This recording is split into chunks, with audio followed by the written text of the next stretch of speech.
Most people think the first step to building wealth is buying stocks or maybe getting into real estate. But what if I told you the very first, most important purchase you'll ever make isn't an asset at all? What if there's a specific order to buying things that makes all the difference? Okay, let's just let that sink in for a second.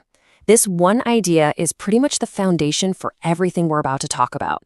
It basically says that if you try to skip steps, if you jump ahead, your investments are going to stay small, your risks will be high, and you'll just end up working way harder just to stay afloat.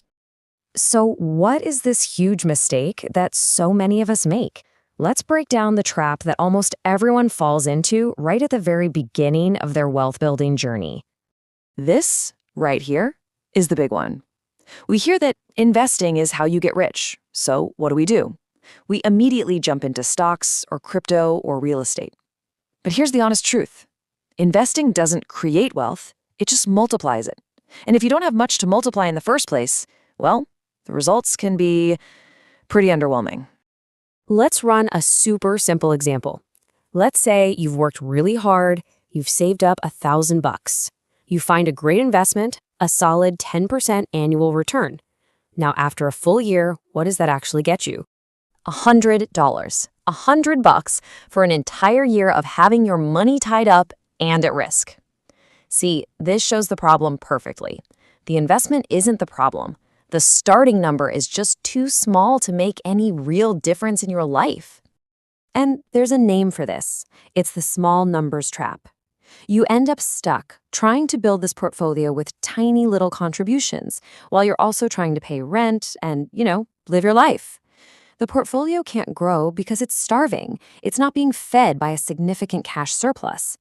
So the key is you've got to find a way to generate that surplus first. Which brings us to the correct first purchase.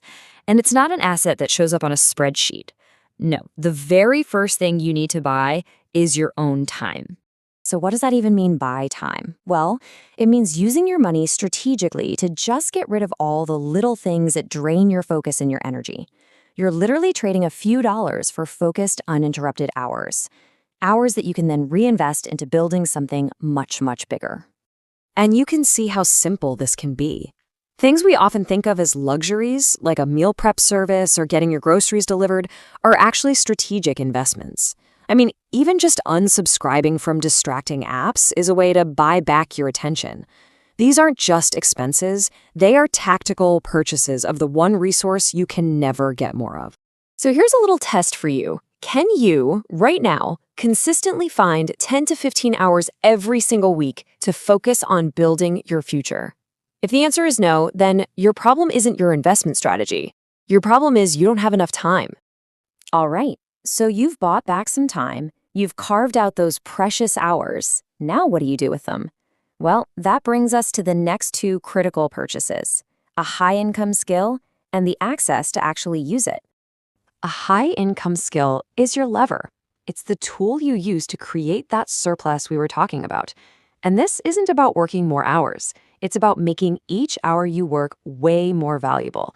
You're literally buying the ability to generate more income by purchasing courses, finding mentors, getting tools, whatever it takes to get really, really good at something. But here's the thing. Not all skills are created equal. The best ones have these three properties. They're close to the money, like sales or marketing. They pay you for the outcome, not just the time you clock in. And crucially, people are always looking to pay for them. Now, having an amazing skill is totally useless if nobody knows you have it.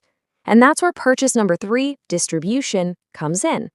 Think of this like building a magnet for opportunities. Maybe it's a YouTube channel, a newsletter, a strong social media presence, any system that makes you visible. And the difference this makes is staggering. I mean, look at this. When you're invisible, you're constantly hunting for work. You take any client at any price. But with distribution, you become a magnet. You attract opportunities. You have options. You have pricing power. And the right kind of work starts coming to you. Okay, so you have your time back, you've got a valuable skill, and you have a way for people to find you. This is the turning point. This is where things get really exciting, because this is where you stop trading your time for money and you buy your very own cash flow machine. So what is a cash flow machine? It's a system that finally breaks the link between your income and your time.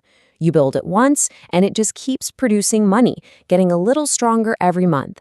And the key words here are stable, predictable, and repeatable. So what does this actually look like in the real world?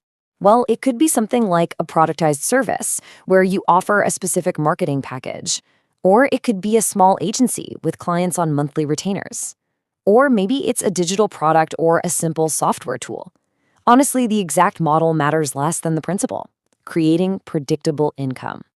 And this is the whole point. The entire purpose of this machine is to generate a reliable surplus. That's the money left over after all your bills are paid. Because that surplus, that's the fuel for real wealth. That's what finally lets you buy assets in a meaningful way, and that's what makes you free. And that brings us to the final purchase, the one that everyone tries to start with. But when you get here in the right order, it is a completely different game. Now we're talking about buying the ownership stack. You see, at this stage, investing actually works. The math finally makes sense. You're not trying to turn a few $100 into a fortune anymore. You are taking the significant, repeatable surplus from your cash flow machine, and you are just fueling the fire. This is where wealth starts compounding, and fast. And there's a logical order here, too. You stack your ownership from the safest to the most powerful. You can start broad with index funds, owning a tiny piece of the whole economy. Then maybe move to cash flowing real estate. Then you could take equity in specific private businesses. And finally, for the ultimate level of control, you can start buying businesses outright. So let's just recap the entire ladder, because this is the whole system. Each step makes the next one easier and way more effective. First, buy back your time. Use that time to buy a high-income skill. Use that skill to buy distribution. Combine them all to buy a cash flow machine. And then use the surplus from that machine to finally and powerfully buy ownership. The real truth is, you don't get rich with one perfect move. You get rich by building the right system in the right order. So, the final question is for you. Take a hard look at this ladder and be honest with yourself. Where are you right now? And what's your very next step?